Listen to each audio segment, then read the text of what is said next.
মুখ্যমন্ত্রীর ছবি এটা যদিও দলের কোনো, আমি বলছি মুখ্যমন্ত্রীর ছবি আজ অব্দি, এর আগেও তো অনেক ছবি এঁকেছে তৃণমূলের ধরে দলের কট্টর সমর্থক, কোনোদিন নিজেদের বাথরুমেও মুখ্যমন্ত্রীর ছবি লাগায়নি।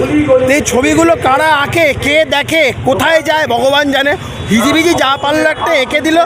আমি বলছি এই আপনারা এতজন সাংবাদিক বন্ধু আছেন, কোনো একজন তৃণমূল নেতার বাড়িতে আপনারা অতর্কিতে চলে যান, ড্রয়িং রুম ছেড়ে দিন, বেডরুম ছেড়ে দিন, বাথরুমেও যদি মুখ্যমন্ত্রীর একটা ছবি দেখাতে পারেন আমি রাজনীতি করা ছেড়ে দেবো।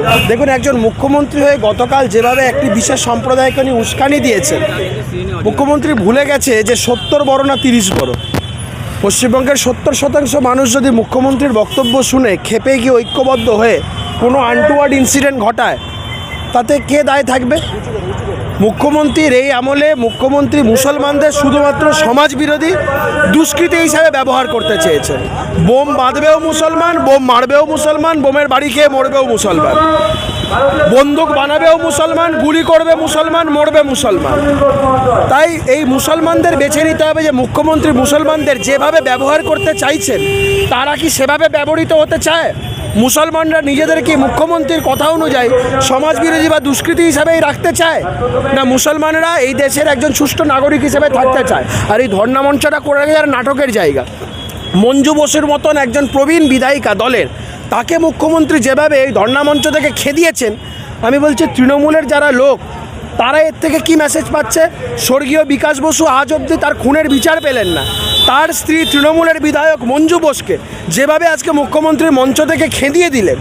একজন বয়স্ক মানুষ, তৃণমূলের বিধায়ক, দীর্ঘদিন ধরে তৃণমূল দলের লোক, এটা তৃণমূল দলের লোকেদের বিচার করতে হবে যে তারা আগামী দিন কি করবে। মুখ্যমন্ত্রী সরকার চালানো ছাড়া আর বাদবাকি সব কিছুই করতে পারেন, ছবি আঁকতে পারেন, গান গাইতে পারেন, কবিতা লিখতে পারেন, সরকারটা চালাতে পারেন না, বাদবাকি সবটাই করতে পারেন।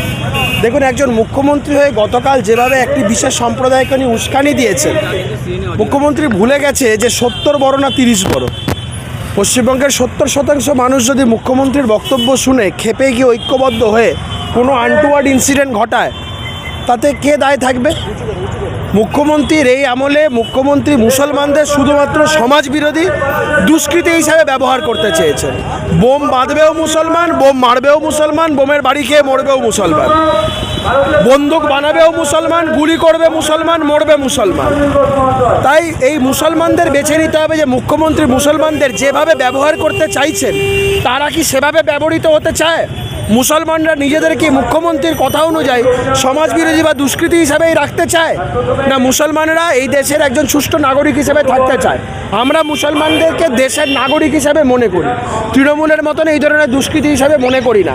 আমরা মনে করি গরিব বাড়ির মুসলমানের ছেলেমেয়েরা কেন মাদ্রাসায় পড়তে যাবে? তারা ইংলিশ মিডিয়ামে, যেমন ফিরাজ হাকিমের ছেলেমেয়েরা ভালো ইংরেজি মিডিয়াম স্কুল বা ভালো বাংলা মিডিয়াম স্কুলে বিভিন্ন তৃণমূলের নেতানেত্রীরা পড়ে, তাদের বাড়ির ছেলেমেয়েরা পড়ে, তেমন তাদেরও বাড়ির ছেলেমেয়েদের পড়ার অধিকার আছে। মমতা বন্দ্যোপাধ্যায় এইগুলো করে একটা হিংসার পরিবেশ তৈরি করছেন।